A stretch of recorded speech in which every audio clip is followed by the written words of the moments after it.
भारतीय सेना के अप्रतिम शौर्य की कहानियां हैं, जिन 26 लोगों की जिंदगियों को वेस्टर्न घाटी में धर्म पूछकर खत्म किया गया। उनके परिवारों ही नहीं, देश के 140 करोड़ लोगों ने उस दर्द को सहा है। लेकिन लोगों ने भारतीय सेना की उस अभूतपूर्व पराक्रम को भी देखा है, जिसने दहशत की नुमाइश लगाने वालों को 90 घंटों में घुटनों पर ला दिया। न्यूज़ 18 इंडिया आपको उसी फ्लैशबैक में ले जाने वाला है, जिसमें आंसुओं का सैलाब है और दुश्मन से बदले की आग भी है।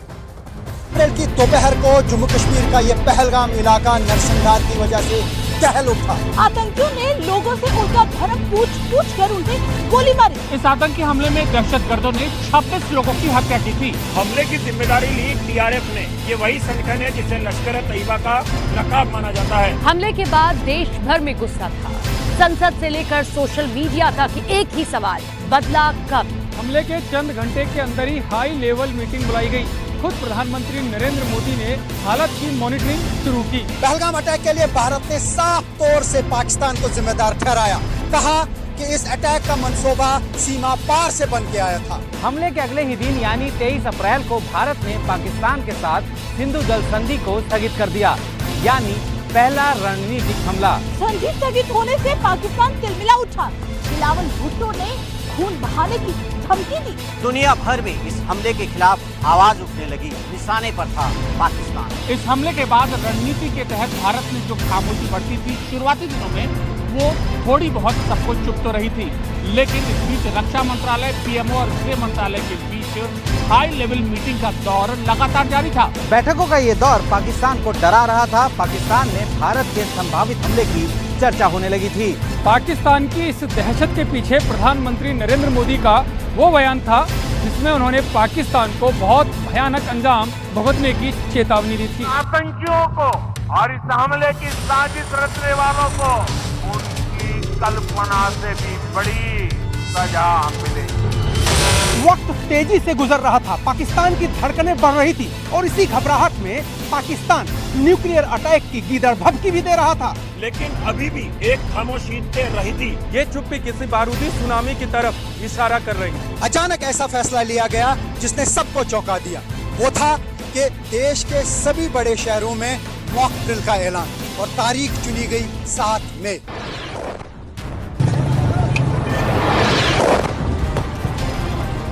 इस मॉक ड्रिल के ऐलान ने पाकिस्तान की धड़कनों को और बढ़ा दिया, क्योंकि हर सरकार की तरफ से ये कहा गया था कि ये किसी भी संभावित हमले से बचने की तैयारी है। लेकिन मॉक ड्रिल होती उससे पहले ही दुनिया को भारत ने आधी रात के बाद चौंका दिया। 6 से 7 मई की रात पाकिस्तान के खिलाफ ऑपरेशन शुरू कर दिया। महज 23 मिनट में पाकिस्तान और पीओके में मौजूद 9 आतंकी ठिकानों को एक भीषण बारूदी हमले में तबाह कर दिया गया। भारत की तरफ से की गई इस सीरियस स्ट्राइक ने पाकिस्तान ही नहीं, दुनिया में हड़कंप मचा दिया। इस दौरान पाकिस्तान ने फिर अपना क्रूर चेहरा दिखाया और सिविलियन को टारगेट करना शुरू कर दिया। लेकिन भारत सबक सिखाने के इरादे से उतरा था। बॉर्डर पर बीएसएफ ने जवाब दिया तो आसमान से भारतीय लड़ाकू विमानों और ड्रोन हमलों ने तबाही मचाई। रावलपिंडी से इस्लामाबाद तक पाकिस्तान के 11 एयरबेस को भारतीय वायुसेना ने उड़ा दिया। जवाबी कार्रवाई में पाकिस्तान ने ड्रोन और मिसाइल से हमले किए। शाहीन जैसी मिसाइलों का इस्तेमाल पाकिस्तान ने भारत के खिलाफ किया। लेकिन भारत ने अपने मजबूत एयर डिफेंस सिस्टम से पाकिस्तान के नापाक मंसूबों को चकनाचूर कर दिया। करीब 90 मिनट तक चले इस ऑपरेशन में पाकिस्तानी सेना घुटनों के बल आ गई। लेकिन यह ऑपरेशन का अंत नहीं है, यह तो दहशतगर्दी के खिलाफ एक शुरुआत है। पहलगाम हमले को आज 1 महीना पूरा हो चुका है। हमले में मारे गए कानपुर के रहने वाले शुभम द्विवेदी की पत्नी से न्यूज़ 18 इंडिया ने बातचीत की। क्या कुछ उन्होंने कहा, ये आपको सुनवाते हैं। ऐसे नहीं, ये बताइए, आज शुभम को गए हुए पूरा 1 महीना हो गया, क्या लगता है कि आप लोग का दर्द कम हुआ है या उसी तरह? हमने आज घर पे शांति पाठ किया था और उसकी आत्मा की शांति के लिए हवन किया था। रोज़ हम यही भगवान से मनाते भी हैं कि जहाँ पे भी हो वो उसकी आत्मा को शांति रहे, ठीक हो, खुश हो। आज बस हमने यही किया। उसको बहुत ही याद कर रहे थे सब लोग। इस घटना को कोई भूल नहीं सकता। मुझे लगता है ये पूरा देश इस घटना को पूरी तरीके से याद रखेगा। हर जगह यही बात होगी कि इस पहलगाम हमले को 22 अप्रैल को 1 महीना हो चुका है। इसके अलावा हम सरकार से एक ही बात शुरुआत से कर रहे हैं कि मैं पहले दिन से बोल रही हूँ कि उसको शहीद का दर्जा दिया जाए। आज भी मुझे उम्मीद है कि सरकार इस पे कुछ तो सोच रही होगी, कुछ तो करेगी। बीकानेर की रैली में आज पीएम मोदी 40 मिनट बोले, लेकिन जब पीएम ऑपरेशन सिंदूर पर बोलना उन्होंने शुरू किया तो रैली में मौजूद लोग जोश से भर गए। लोगों ने मोदी मोदी के नारे लगाए। पीएम ने आज एक बार फिर साफ कर दिया कि पाकिस्तान की हर हरकत का मुंह तोड़ जवाब मिलेगा।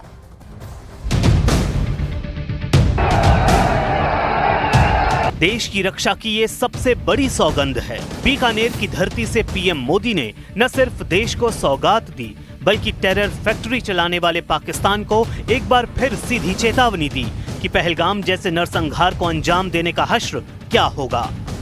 जो सिंदूर मिटाने निकले थे, जो सिंदूर मिटाने निकले थे, उन्हें मिट्टी में मिलाया है।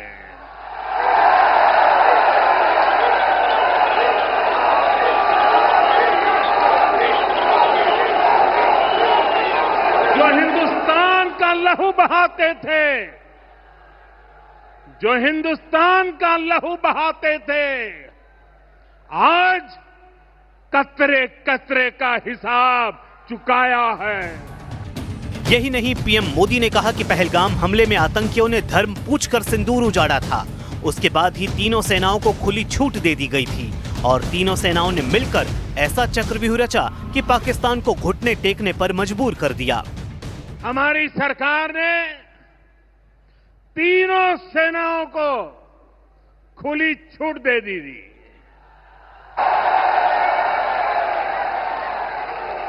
और तीनों सेनाओं ने मिलकर ऐसा चक्रव्यूह रचा कि पाकिस्तान को घुटने टेकने के लिए मजबूर कर दिया।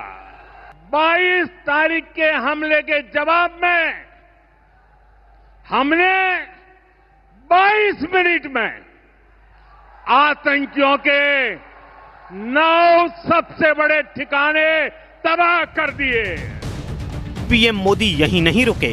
उन्होंने कहा कि दुनिया और दुश्मन दोनों ने ये देख लिया कि जब सिंदूर बारूद बनता है तो उसका अंजाम क्या होता है। दुनिया ने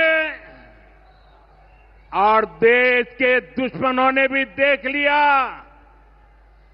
कि जब सिंदूर बारूद बन जाता है तो नतीजा क्या होता है।